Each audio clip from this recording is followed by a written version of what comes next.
G'day everybody, Luke Fitzpatrick here and welcome back to another Tackle Talk Thursday.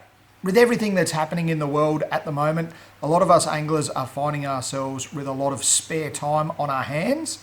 So now is the perfect time to get stuck into some of that much needed rod and reel maintenance. Here's a few tips to help you along the way. The first thing we're going to start with is rod maintenance. Now to do this, you'll need to remove your reel from your fishing rod. Rod maintenance is not too difficult. We're going to start with a visual check of your favourite rod to make sure it is in great working condition.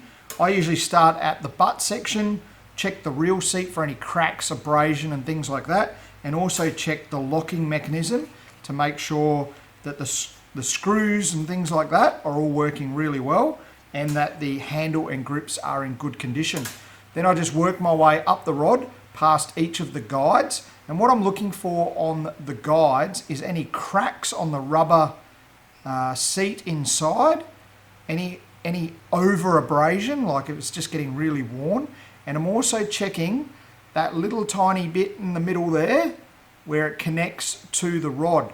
It's amazing how much salt can build up in that little part, cause corrosion and make your guide eventually snap off. So check all of those individually along the whole length of the rod. Once you've done that, once you've visually checked, if there's nothing there that's really going to raise an eyebrow or anything, just give it a light wipe down with a damp cloth, okay? And pay particular attention to those areas which we mentioned before, especially right in there in the nooks and crannies between the guide and the rod. I like to actually use a little bit of reel grease, and I put a tiny little dab in those little areas where I know that salt can build up and corrosion can eventually wear away on those rod guides. So I just put a little tiny bit in there and I'll wipe away the excess so it doesn't interfere with the line or anything like that. That's about all you need to do with your fishing rods, okay? But it is worthwhile taking them out of the rack right now, taking the reels off and visually inspecting them all. If you do find a crack in any of the guides or some corrosion building up that you're a little bit skeptical about, there are plenty of YouTube videos out there to show you how to replace guides and things, but what I really recommend you do is contact your local tackle store. They do it all the time. They've got people in there that know exactly how to do it really quick and top-notch job. So get in contact with them and ask them to replace some of your rod guides if they need it. Okay, now we're going to move on to the reel.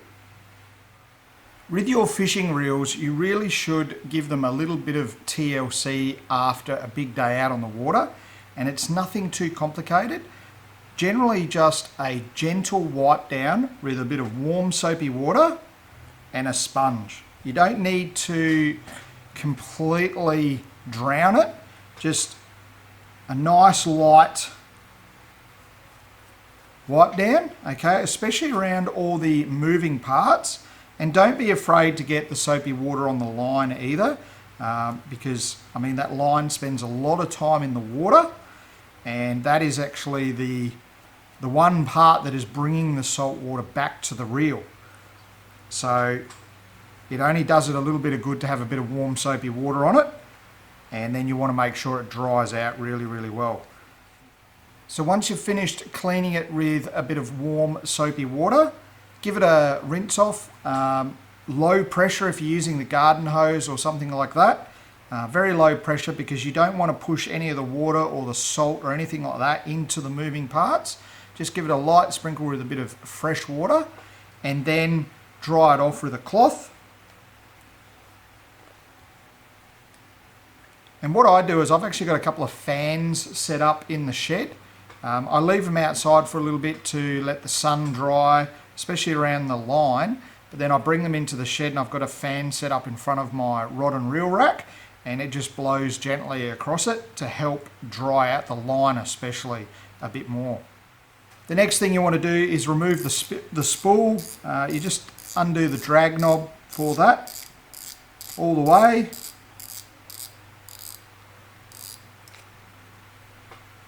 and take the spool off. Now all you want to really do in here is have a look underneath. You'll probably find a little bit of salt build up underneath. Give it a nice clean out with a dry rag, and then just give a little dab of oil on the main shaft underneath, so it all looks nice and clean before you put it back together.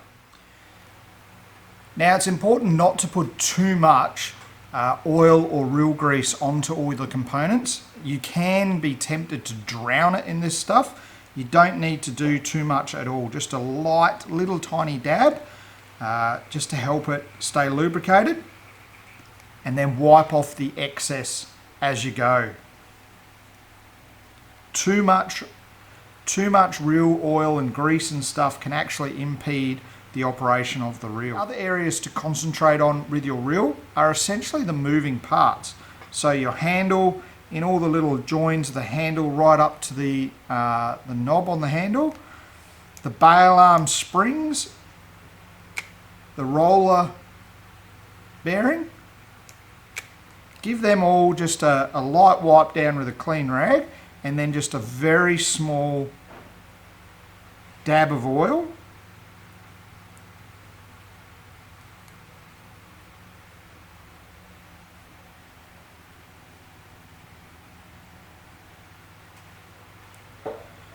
Work that oil into the reel by using it.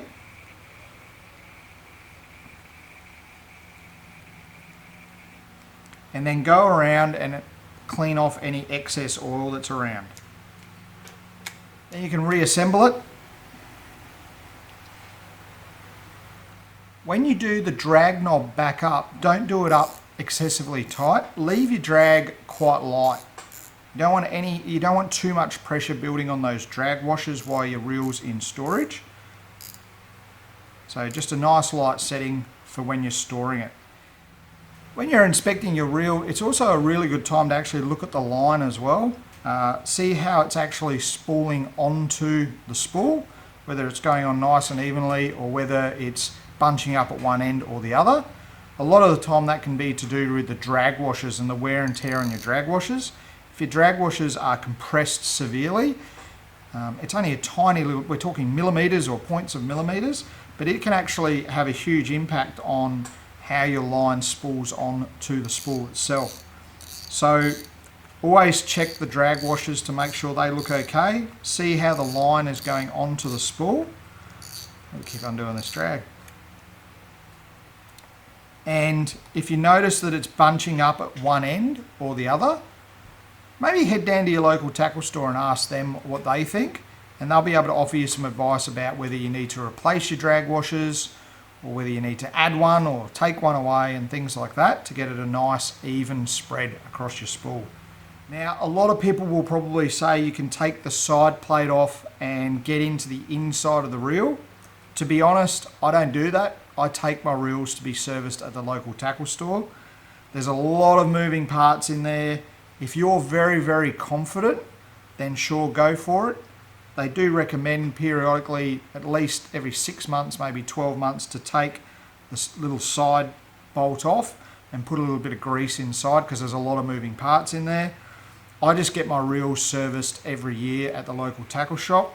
But if you maintain your reel regularly, probably every 3 months, give it a nice little clean down, warm soapy water, rinse it off, get into all the little nooks and crannies. Use a toothbrush. Toothbrush is a good tip to get into those little tiny areas, and give it a bit of an oil.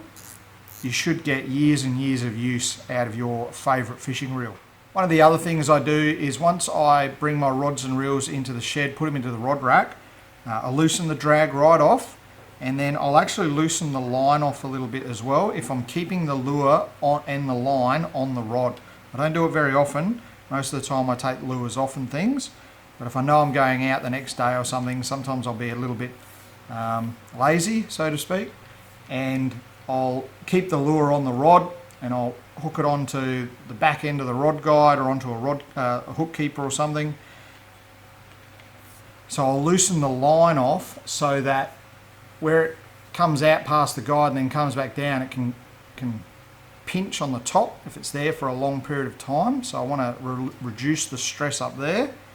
And the other thing is, try not to put your hooks, your jig head hooks, the trebles off your lures and things, try not to put them in the inside of the guides. Those little barbs and those hooks are quite sharp, and they can create, they can take out little bits of the inside of your guides. They can do a bit of damage when they're sitting in there, especially when you're charging along in the boat and there's a lot of bouncing going on. They can wear away and create little divots and things in these little guides. And then when you go to cast your line's running over the same area, and instead of being nice and smooth, it can be going over quite an abrasive little surface and eventually wear through your line or weaken your line, so that when you've got a big fish on, snap unexpectedly. So I always try and put my trebles and my hooks in the little gaps that they provide up the top, or I'll get a little hook keeper and put it around the bottom of the rod, so I can hook my lures and things into that. But definitely try to avoid putting them on the inside of the guides. That can end in broken hearts. So there you go. There's a job that you can do right now, today, tonight. Get stuck into it. Walk into your shed or wherever you've got your rods and reels stored. Grab your favourite rod and reel combo. Take the reel off. Visually inspect the rod. Pay particular attention to the rod seat and those little tiny bits where the guides connect to the rods. Okay? Look for any damage or wear and tear. And if it is there, take note of it, get in contact with your local tackle store, and they'll give you a good price for getting your rod maintained. Then get your reel out and do just some simple things. Give it a nice little sponge bath, okay? Don't drown it, just a nice little wipe down. Rinse it with a low pressure fresh water, dry it down, and then go around to all the moving parts and inspect them and give them a light oil. Take the spool off as we explained. Nothing hard about that, only takes a few minutes for each rod and reel. If you've got lots, that's a saving grace, because you could be here for hours otherwise, and you'll get years of use out of it. And now is the perfect time to do it. Don't make any excuses, get into it right now. And show your kids how to do it. Show your kids how to do this sort of stuff, so they can appreciate it and look after the gear themselves. Maybe even task them with a little incentive to do it for you, under close supervision, of course. All right, that's our Tackle Talk Thursday done. I hope you enjoyed it, and I hope you're out there right now trying to get stuck into a little bit of maintenance work. I'll see you next Thursday at 4 o'clock for another Tackle Talk Thursday.